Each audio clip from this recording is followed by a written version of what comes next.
सुना दिया लोगों ने।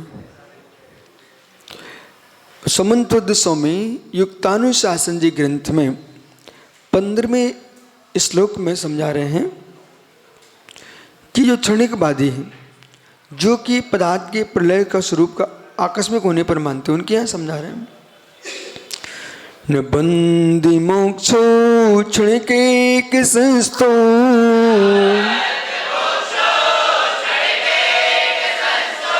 न संवृत्ति सापि मृषा स्वभावा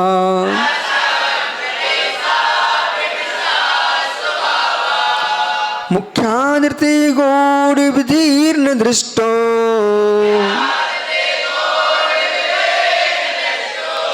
बिभ्रांत दृष्टि तो दृष्टि तोन्यः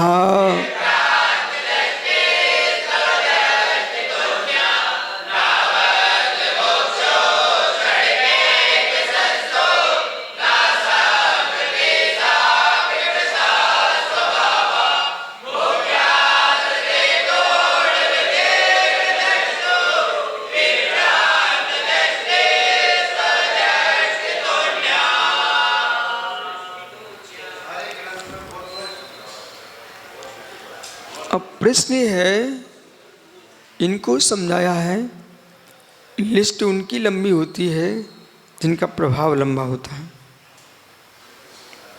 अपने काल में धीरे धीरे सांतरिक्ष आए, नागार्जुन आए, इन्होंने सुगत के मत का बृहद पोषण किया।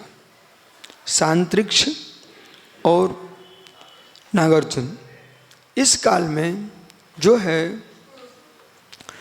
कृत्यन साक्तान राहुल कात्यान, तो इसमें राहुल कात्यान हुए, उन्होंने सुगत दर्शन के सिद्धांतों का बहुत प्रचार किया तार्किक दृष्टि से। तो क्षमता आना चाहिए। वक्तव्य तो गली गलियारों में कोई देके चला जाता है, जिसकी तार्किकता हो, प्रभुत्व शक्ति हो, शरीर सुडौल हो, ये भी ध्यान रखना। जब जितनी सुंदर वस्तु पवन बेची जाती है, उसके लिए उतना सुंदर आपको फर्नीचर भी लगाना पड़ता है।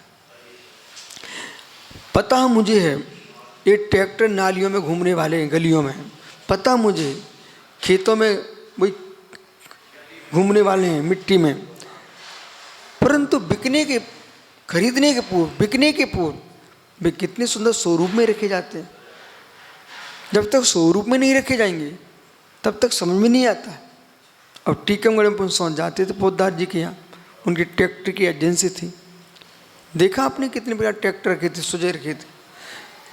इसी प्रकार से मुझे मालूम है, ये महात्मा किशनगढ़ एक अंगूठी सोनी खरीद के लाए, पर जब खरीद के लेने गए थे ना, तो किस प्रकार से वहाँ लाइट तो ठीक है, मखमल की डिब्बी में कितनी सुंदर रखी गई थी, लेकिन मुझे मालूम है ये बाएं हाथ में पहनेगा ना तो सोचेगा उसी हाथ से, मल उसी में छपाएगा। ओह, लेकिन तब भी अंगूठी सोने की थी। वो दाएं में पहनेगा तो खाने में लपेटेगा, तब भी सोनी कितनी अच्छी से रखी गई थी। बिक्री तब होती है जब बढ़िया फर्नीचर होता है, समझ। ऐसे ही वक्ता के अंदर सुडौलता भी हो, शरीर भी व्यवस्थित हो, और मिठाई की दुकान सबको मालूम है इसका मल बनना है, पर सजा के रखा जाता है। तो जो जो श्रेष्ठ वक्ता है उनको व्यवस्थित रहना चाहिए। ऐसा नहीं है जब तुम वक्तव्य कला दे रहे हो तब तुम सुंदर दिखते हो, उतर करके तुम उतनी व्यवस्थित रहोगे तब है। नहीं आप बिल्कुल यहाँ से उतरे और गप्पों में लग गए, सामान आदमी देगा ये वही आदमी है, नहीं। व्यवस्थित जीवन नहीं जीने का, महात्मा सम के साथ बराबर। तो ये वक्तत्व कला जो है, अब वक्तत्व कला वचन ही वक्तत्व नहीं है। वचनों के अंदर आटा तो कोई हर व्यक्ति फाँक सकता है, पर आटा नहीं। उसके अंदर पूरी बनी तो अलग से घी का प्रयोग हुआ है, पराठे का घी अलग होता है, वो ऊपर ऊपर लगते हैं।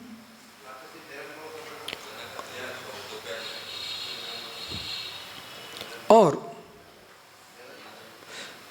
समझ में आ रहा है कि नहीं? वो ही मूंग की दाल है, वो ही गेहूं का आटा है, लेकिन अलग से बोल महाराज जी, भैया जी कचौड़ी कचौड़ी, मसाला मिला दिए कचौड़ी कचौड़ी, लेकिन भले बाद में पेट खराब कर दे, आग लगाएगी कचौड़ी, परंतु स्वाद में तो अच्छी लग रही कचौड़ी। समझ रहे कि नहीं आप? मिलावट हुई कि नहीं? तो जैसे कचौड़ी लोगों को पसंद है, ऐसे चटपटे प्रवचन होते हैं। एक कचौड़ी है, एक हलवा, सीरा, वो मिठास भी देता, औषधि है, मिठास जैसा औषधि है। समझने क्या रही? औषधि है। तो ऐसे तुम्हारे वचन मीठे हों, औषधि हों। नहीं तो कचौड़ी देख लेना आप, कोई वैद्य से मिलना लंबे समय तक, कोई बड़े डॉक्टर से मिलना, कचौड़ी खाने वाले को अल्सर हो जाता है। क्योंकि कचौड़ी में बिना मिर्ची की कचौड़ी नहीं बन सकती, बिना सोडा की कचौड़ी नहीं बन सकती, और बिना खटाई की कचौड़ी नहीं बन सकती। उसमें जितनी सामग्री पड़ी, सब अम्ल तीखी सामग्री है।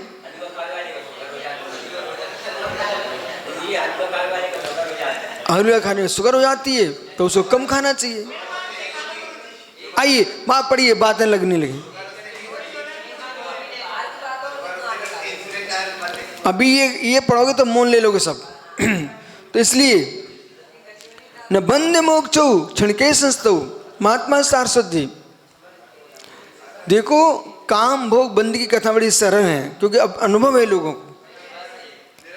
न बंद मोक्षो, निरवो नव विनाश का मतलब है कि जहां पर अविनाश भाव का विनाश, वस्तु के द्रव्य का ही विनाश। हम पर्याय का प्रमाण मानते हैं, लेकिन एक पर्याय जाते दूसरी पर्याय तुरंत आती है। निरवय द्रव्य का विनाश नहीं होता है। बोलिए, द्रव्य का विनाश नहीं होता है।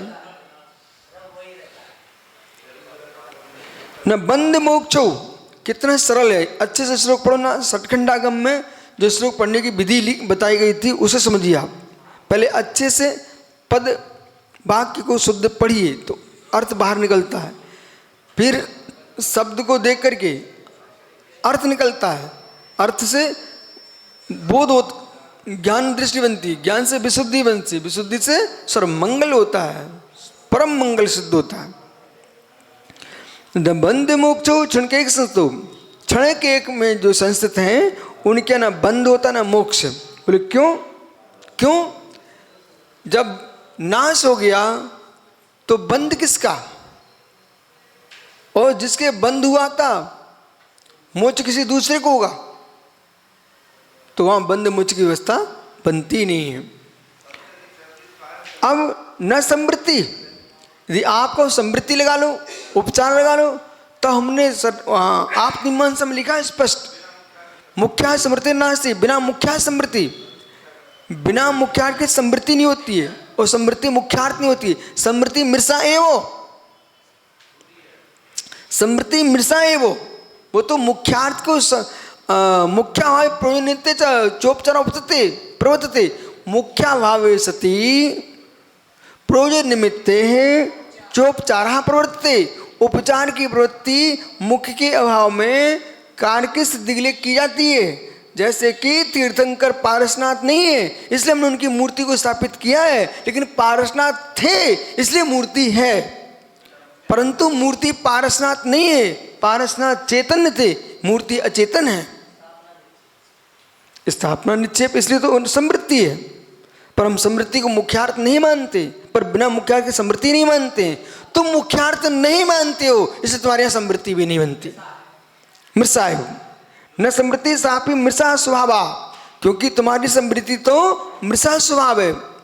समृद्ध और समृद्धि में अंतर है। समृद्ध ने अच्छी तरह ढका हुआ और समृद्धि नहीं उपचार, इसलिए शब्दों को पढ़ना चाहिए। नाम माला सार्थ सागर मुख्यादते गौण विधि न दृष्टो, और आपके यहाँ मुख्य के प्रति आदर और गौण विधि न दृष्टो। हमारे यहाँ मुख्यार्थ है, गौण है, प्रधान है। अर्पिता नृपे सिद्धे, अर्पिता नृपे सिद्धे, क्या सूत्र लिखे वहाँ स्वामी महाराज ने। आप किसी बड़े से बड़े ग्रंथ में प्रयोग कर लीजिए। श्री धवला जी ग्रंथ को पढ़ते समय आपको मालूम चल जाएगा कि लघु ग्रंथ कितने महत्वपूर्ण है। आचार्य वीरसेन स्वामी ने लघु से लघु ग्रंथों का प्रमाण दिया है। अपने टीका में, बताओ सरमति सूत्रकर्ता को कितना महत्व देके रखा है, कोई रहस्य, जबकि सरमति सूत्रकर्ता को अपने यहाँ मूलतः यापनी संग में रखते हैं। सिद्ध सेन गणी यापनी। कुछ दृष्टि और ध्यान रखना, इधर देखो मित्र, तुम किसी भी संघ में दीक्षित हुए हो, लेकिन व्यक्तिगत तत्व निर्णय सम्यक है तो वो संघ व्यवस्था बनी रही, संघ का नाम चिट लगी रही, लेकिन उनका सिद्धांत व्यवस्थित था। जैसे कि अमित स्वामी, आज देश में कोई ऐसा मुनि जो सत्योस मित्र न पढ़ता हो, बराबर, परंतु वो माथुर संघ के आचार थे तो लोगों ने जैनाभास में रखा, पर उनकी जो दृष्टि थी नहीं थी। एक संघ का नाम था माथुर संघ, उनकी अपनी निजी परंपराएं थी बहुत सारी। आइए, अरे उस दिन पूरी कथा सुनाई थी आपको। मुख्य थे गौणवती उदृणा दृष्टो विभ्रांत दृष्टि तो दृष्टो तन्यत। हे प्रभु, तब दृष्टि तोन्यत, जो आपकी दृष्टि के अन्य, आपके श्यावा दर्शन से शून्य, उनकी यहाँ विभ्रांत दृष्टि, उनकी दृष्टि भ्रांत है, और भ्रांत दृष्टि वालों के यहाँ आपकी दृष्टि दिखाई देती नहीं है, इसलिए आपकी दृष्टि श्यावाद दृष्टि है, वही सम्यक दृष्टि है। हे प्रभु, इस प्रकार से आपने कथन करके हम सबको महान उपकार किया, हम सबका। इस श्लोक का सार है कि हे प्रभु, तब दृष्टोन्यत, आपकी दृष्टि से भिन्न जो अन्य दृष्टि वाले हैं विभ्रांत दृष्टि है। बोले क्यों?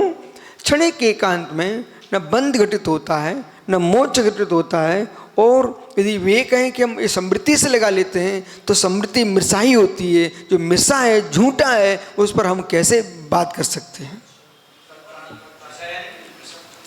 झूठा क्या? इन समय से कहो